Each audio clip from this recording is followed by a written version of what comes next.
mamun tu kamana ganimbe ako minon na tugu nyumana kabo jamana ko kan kana anga jamana konna la o hamino joro bana sabu so barkama mauna na do au jigi koro ka se ka o barake aketugu nyumana so barkama e chakade mi ka bara benimbe ka ako minon ta kabo jamana ko kan kana na ya anga jamana konna la ka soro basi fusi mako minon soro duguma sira fe jikan sira fe fukata se sanfe sirama wo ka bara benente o doroma ube transit bara oke logistique manutention fukata se terrain fereli ani soko nyanaboli commerce général ube ni bela jene ke jamana infanta ani nani bela jene na o mamunu be ko o mako be so barkama maula obe se ka wiri ka u segere amdale ka fieno ube immeuble seku traoré la kati takasira la uni pharmacie luxe beauté Boubacar Keita o manja nyogona walma ni tamaka gele aw munuma obe se ka uto sigoro la ko wole nege juru sira la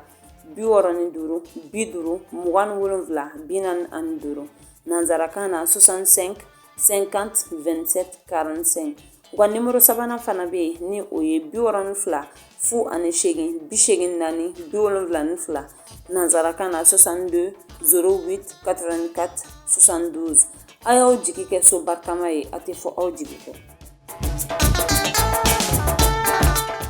biye tarata ye janvier kalo kileta ani saba san ba fila ni mugan ani wɔɔrɔ aw minnu sɔgɔlen bɛ aw ka jabarani so mandi la an ka foli b'aw bɛɛ lajɛlen ka kɛ ni aw ka wagati cogoya ye an b'aw ladɔnniya ko nin ye aw ka kunnafoni wagati selen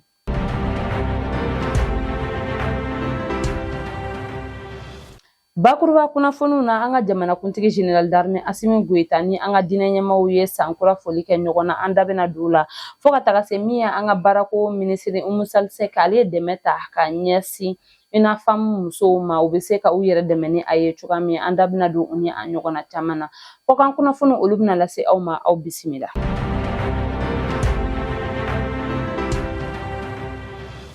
Tɛnɛndo janvier kalo tile 12 san 2026 an ka jamanakuntigi general d'armée Assimi Goïta ye an ka diinɛ ɲɛmaaw ni an ka Bamakɔ sigibagaw ni société civile maaw bisimila kuluba yaasa sankura foliw bɛ se ka taa o kɛ ɲɔgɔn na cogoya min na a kɛnɛ kan min ye Bamakɔ sigibagaw ka nɔrɔbila olu tun bɛ fo ka taga se an ka diinɛ ɲɛmaaw ni o dɔ ye silamɛ tɔnba Haut Conseil islamique maaw olu tun bɛ kɛnɛ kan fo ka taga se chrétien diinɛ ni o ye katoliki fo ka taa se protestant olu ka ɲɛmaaw fana tun bɛ kɛnɛ kan ani société civile maaw olu fana tun bɛ kɛnɛ kan min ye Mamutu Ɲare ale ye kuma ta Bamakɔ sigibagaw tɔgɔ la ka folikan kɛrɛnkɛrɛnnen lase an ka jamana ɲɛmaaw ma olu minnu ye u seko n'u damayira kɛ bɛn ni kelenya sabatili la an ka jamana kɔnɔna la yaasa lakana bɛ se ka sabati cogoya min ani fana a ye folikan lase u ma san 2025 u y'o mun kɛrɛnkɛrɛn ka kɛ seko ani dɔnko san ye a ye folikan kɛrɛnkɛrɛn lase u ma ani u ye wulikajɔ bila sen kan yaasa kidɛli bɛ se ka kɛ Mali ta ye cogoya min na a ye u fo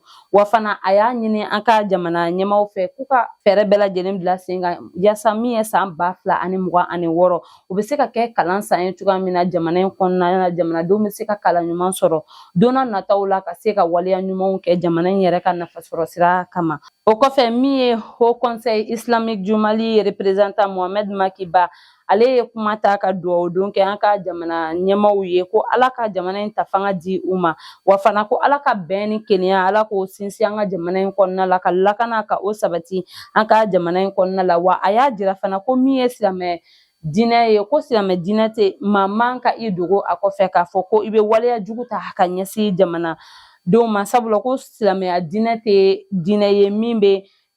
juguman ta ka ɲɛsin a ma ɲɔgɔn ma nka ko an ka kuntigi kisi ni nɛɛma bɛ sallallahu alaihi wasallam yɛrɛ ye a ɲini a mɔntonw fɛ ko an ni bɛɛ lajɛlen ka bɛn sigira hali o yɛrɛ o ka wagatiw la fana ko ani maaw bɛɛ lajɛlen bɛnna sigira wa min ye Haut Conseil ɲɛma a Seydi Sherif Usmane Madani Hayidara a ye kuma ta ka hakilina dɔw di a ye a jira ko min ye fantanw ye olu bɛ taa ka taa damakasi kɛ olu yɔrɔ k'a fɔ ko a ye nin lase jamana ɲɛmaaw ma a ye nin lase u ma wa a y'a jira fana ko gɛlɛya min bɛ jamana kɔnɔna la an bɛ wagati min na ko bibi na ko maa caman bɛ k'a fɔ ko bɔ bɛ ka kɛ ko ka silamɛya diinɛ neni nka walima ko kira bɛ ka neni ko ale kɔni hakili la o tɛ nka ko gɛlɛya min bɛ jamana in yɛrɛ kɔnɔna la o de ye don tɛmɛnenw na bɛɛ lajɛlen tora i yɛrɛ ma min ka di min ye o bɛ o fɔ min mana min diya o bɛ o fɔ nenniw bɛ kɛ ko hali karamɔgɔw yɛrɛ bɛ nenni kɛ u ka kutubaw la ko ale bɛ se k'a fɔ o de nana ni nin waleyaw ye ko ale kɔni b'a fɛ jamana ɲɛmaaw ka dan fɛɛrɛ kɛ yaasa dan bɛ se ka sigi o waleya ninnu na an ka jamana kɔnɔna la cogoya min na sabula ko ni bɛɛ lajɛlen tora i yɛrɛ ma a bɛna kɛ waleya cɛjugu ye jamana kɔnɔna la min ye o kɔfɛ min ye Monseigneur Robert Cissé ni ale ye archevêque de Bamako ye ale fɛnɛ ye kuma ta ka folikan kɛrɛnkɛrɛnnen lase an ka jamana ɲɛmaaw ma ani fana malidenw kelen bɛ ka fanga min fara ɲɔgɔn kan yaasa ka se ka an ka lakana tigilamɔgɔw ka u dɛmɛ ale y'i da don o la ka ɲɛfɔli kɛ o bɛɛ lajɛlen na ani k'a ɲini fana ko an ka fangaw fara ɲɔgɔn kan yaasa bɛn ni kelenya o bɛ se ka sabati ani ɲɔgɔn cɛ cogoya min na lakana baaraw ka sabati jɛlenya kɔnɔna la an ka jamana ɲɛmaaw dɛmɛ yaasa min ye jamana in ye a bɛ se ka sankɔrɔta sɔrɔ cogoya min sabula ko min ye olu kerecɛnnakaw ye olu kɔni n'u seko n'u damayira bɛɛ lajɛlen kɛ yaasa min ye jamana in ye a bɛ se ka sankɔrɔta sɔrɔ k'u fanga fara an ka jamana ɲɛmaaw fanga kan min ye an ka jamanakuntigi général d'armée Asimi Goita a ye kuma ta ka folikan kɛrɛnkɛrɛnnen lase an ka diinɛ ɲɛmaa ninnu ma ani an ka société civile fo ka taga se an ka Bamakɔ sigibagaw ma a y'a jira k'u kelen bɛ ka fɛn minnu bila sen kan ka bɛn Mali kura ɲɛtaga sira ka bɛn san 2063 ma ko o ko olu bɛna fɛɛrɛ bɛɛ lajɛlen bila sen kan o bɛ se ka waleya cogoya min na sabula k'an bɛ wagati min na i ko bi in na ko kɛlɛ dɔ de bɛ jamana kɔnɔna la min jagoyara Mali kan wa k'u bɛn'u seko n'u damayira bɛɛ lajɛlen kɛ yaasa o waleya jugu ninnu bɛ se ka bɔn an ka jamana kɔnɔna la wa fana ko min ye an ka finitigilakaw a ye folikan kɛrɛnkɛrɛnnen lase u ma olu minnu b'u seko ni u damayira kɛ lakana sabatili la an ka jamana kɔnɔna la a y'a yira fana k'u bɛna fɛɛrɛ bila sen kan ka dialogue dɔw bila sen kan jamanadenw yɛrɛdama ni ɲɔgɔn cɛ yaasa bɛn ni kelenya o bɛ se ka sabati an ka jamana kɔnɔna la cogoya min na ani fana a y'a jira fana ko an ka finitigilakaw bɛna taa ɲɛ halisa k'u seko n'u damayira kɛ lakana sabatili la jamana in fan 14 bɛɛ lajɛlen na wa ko min ye ka bɛɛ lajɛlen to i yɛrɛ ma ka to ka kuma min ka di da ye ka o fɔ jamana kɔnɔna la ko bɛɛ lajɛlen ka a dɔn ko n'i ye o kɛ ko i ni ɲangini min ka kan o bɛna ta k'a da i ka sabula ko an bɛ wagati min na an tɛ kuma lankolon fɔ an tɛ olu tile la nka an bɛ baara tile de la wa ko a ɲininen bɛ maliden bɛɛ lajɛlen fɛ an ka fara ɲɔgɔn kan sabu Mali mako bɛ o de la ɲɛtaga ta fanfɛla la.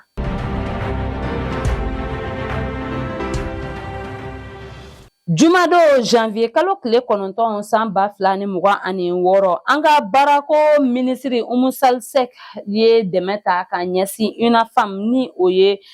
Union des femmes musulmanes du Mali maaw ma yaasa u bɛ se ka u yɛrɛ dɛmɛ ni a ye cogoya min na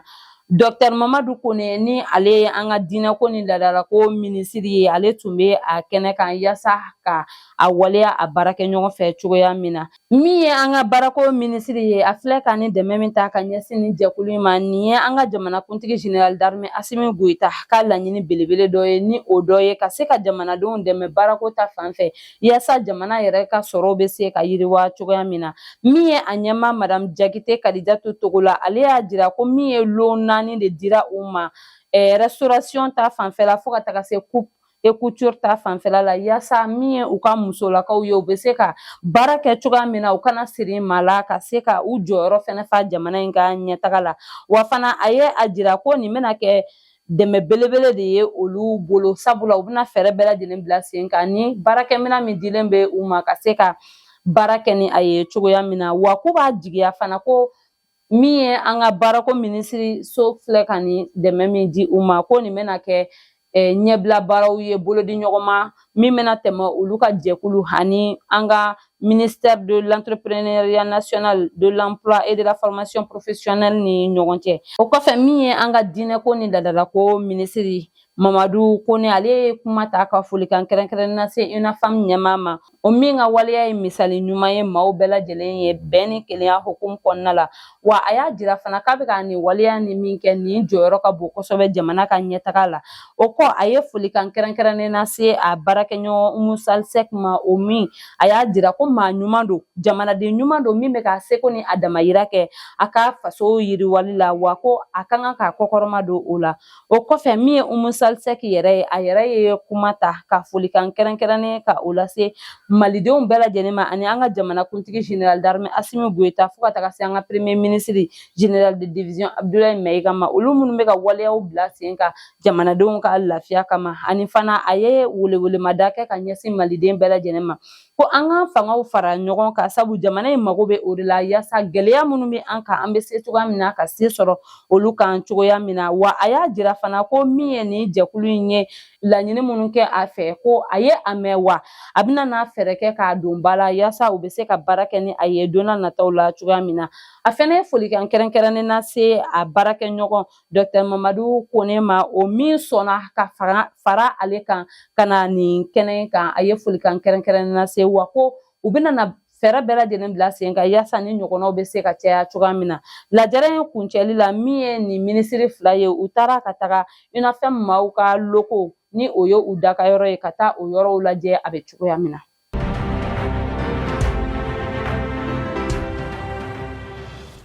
20 janvier hokumu kɔnɔna la min ye cadre de concertation et d'action des femmes leaders maaw ye don kɛrɛnkɛrɛnnena bɛn jeli di kama janvier kalo tile 20 san 2026 yaasa ka se ka o di an ka finitigilakaw ma olu minnu b'u k'u seko n'u damayira kɛ lakana sabatili la an ka jamana kɔnɔna la min ye a ɲɛma ye madame Jara Aja Ɲame Mariam Fofana a y'a jira ko olu ka ni laɲini kun tɛ dɔwɛrɛ ye o de ye ka dɛmɛ ta ka ɲɛsin u seko n'u damayira la an ka finitigilakaw ma olu minnu sɔnna ka u nin di u faso ma yaasa lakana bɛ se ka sabati sabu a y'a jira ko an bɛ fɛn o fɛn na bibi in na ala ni an ka finitigilakaw sababu wa ko olu fɛnɛ b'u seko n'u damayira kɛ yaasa ka se ka an ka finitigilakaw k'a jira ko u bɛ ka nin baara min kɛ jamana kɔnɔna la jamanadenw bɛ a kalama wa fana ko a dɔnnen bɛ u ye wa a y'a jira fana ko nin tɛ a tako fɔlɔ ye nin ye a tako filanan ye k'u bɛna fɛɛrɛ bɛɛ lajɛlen bila sen kan nin don kɛrɛnkɛrɛnnen ka se ka a lawaleya cogo ɲuman na cogoya min wa a y'a jira fana ko yaasa ka nin ko in an ka bila u ye wele bila sigida filanan dugutigilakaw a senamatɔ maaw fo ka taga se a musojɛkuluw bɛɛ lajɛlen ma yaasa u bɛ se ka na fara u kan cogoya min na ka nin don in ka ala ɲɛnamaya ɲɔgɔn fɛ.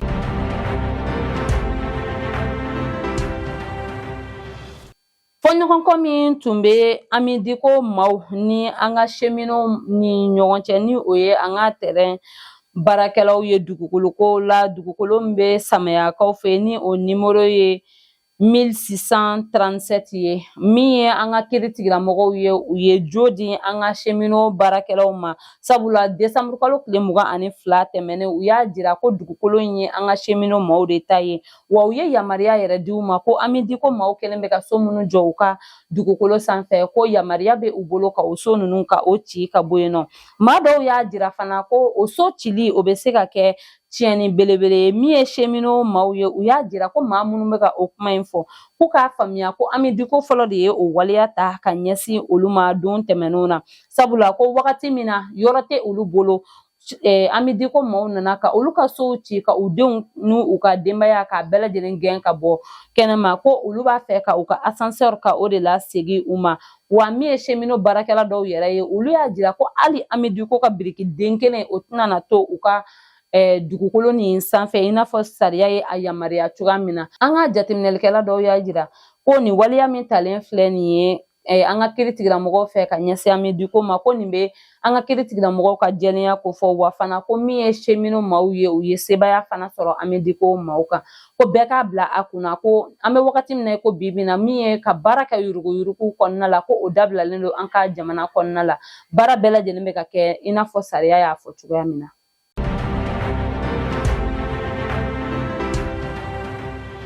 An ka jamana ɲɛmaaw ye yɛlɛma don an ka jamana tilali cogoya la u ye a tila k'a kɛ district kelen région 19 cercle 159 arrondissement 481 commune 815 fo ka taga se village 102,712 ma yaasa baara bɛ se ka kɛ a kɛcogo ɲuman na cogoya min na min ye Kayi ye u ye olu tila cercle 10 arrondissement 33 commune 65 village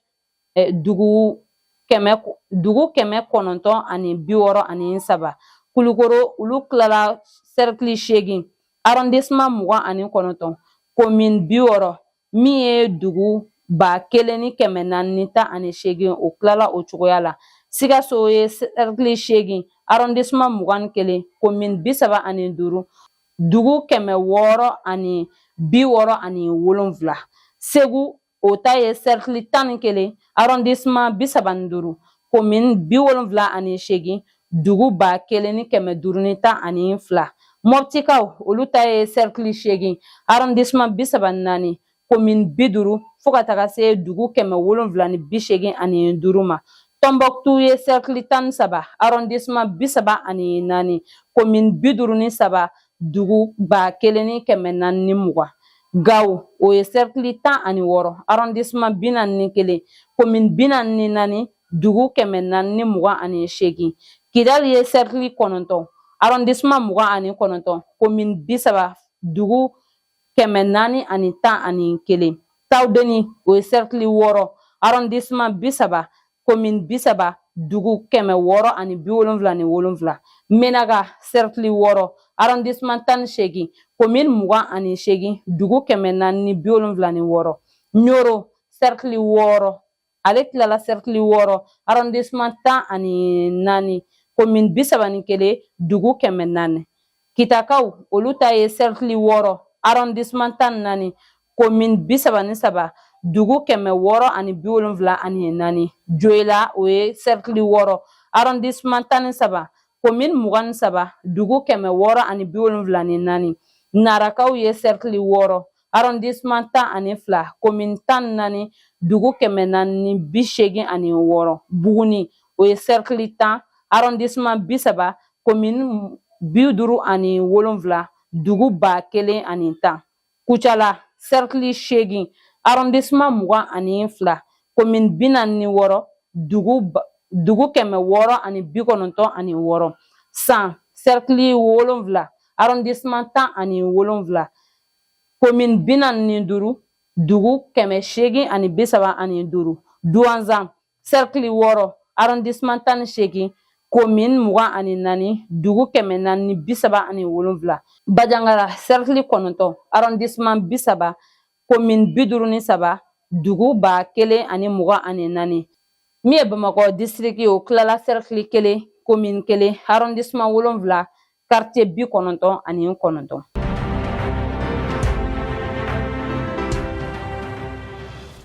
État-major général des armées bɔra ka laseli kɛ an ka finitigilakaw ka wulikajɔlaw ye min bila sen kan karidon janvier kalo tile 11 san 2026 jamana in yɔrɔ caman na kɛrɛnkɛrɛnnenya Joyila Kidal ni Tombouctou kɔnɔna la. U ka wulikajɔ kɛra sababu ye ka tɛgɛ kɛ Bamanci wale tigilamɔgɔ maa caman na ka u ka motow fo ka taga se u ka mɔbili minnu n'u ka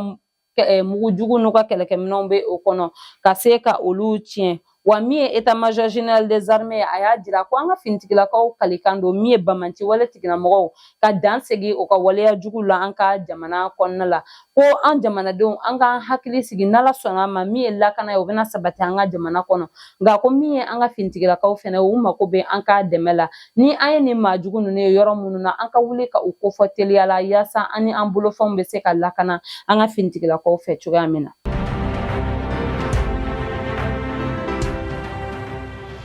O bana ta an ka kɔkan kunnafoniw na an bɛ taa Burkina Faso kɔnɔna la. Burkina Faso jamana ɲɛmaaw ye fɛɛrɛ bila sen kan ka yɛlɛma don u ka cakɛda caman tɔgɔ la ani fana min ye cakɛda dɔw yɛrɛ ma yɛlɛma donna o ɲɛmaaw fana na. Min ye premier ministre Jean-Emmanuel Ouédraogo a ka gouvernement kɔnɔna la min ye maa 22 de b'a kɔnɔ. Muso 5 fo ka taga se ministre délégué 3 ɲɔgɔnna olu de bɛ a kɔnɔna la. Yɛlɛma donna u ka minisiriso minnu tɔgɔ la olu de ye nin ye. U ka ministère de la défense et des anciens combattants yɛlɛmara ka kɛ ministère de la guerre et de la défense patriotique. O ɲɛma général Célestin Semporema yɛlɛma ale tora a nɔ la sabula ale ye ministre d'état ye. Min ye maa 2 ye olu kɔni donna a la min ye Anik Pigbugum Zingue ale kɛra ministre des sports et des loisirs ye. Ale ye Roland Sumda ale ye o nɔrɔ bila u ka dolancilanw bɔlen kɔfɛ CAN Maroc 2026 la min ye Mumini Zungura ale bilara ministère de l'enseignement secondaire et de la formation professionnelle et technique kunna min ye u ka ministère de la fonction publique du travail et de la sécurité sociale ale yɛlɛmara ka kɛ ministère des serviteurs du peuple ale ɲɛma kɔni ma yɛlɛma Mathias Traoré ale tora a nɔ la min ye u ka ministère de l'urbanisme et de l'habitat o fana tɔgɔ yɛlɛmara ka kɛ ministère de la construction de la patrie o ɲɛma fana tora a nɔ la ni o ye Mikaelu Sidibe ye u ka ministère en charge des infrastructures et de l'environnement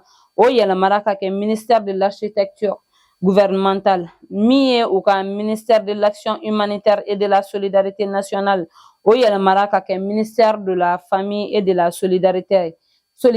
ye ministère de la santé et de l'hygiène publique yɛlɛmara ka kɛ ministère de la santé ye min ye ministère de la justice et des droits humains o yɛlɛmara ka kɛ ministère de la justice ye yɛlɛma donna ni cakɛda saba minnu tɔgɔ la u ɲɛmaw kɔni olu ma bɔ u nɔ la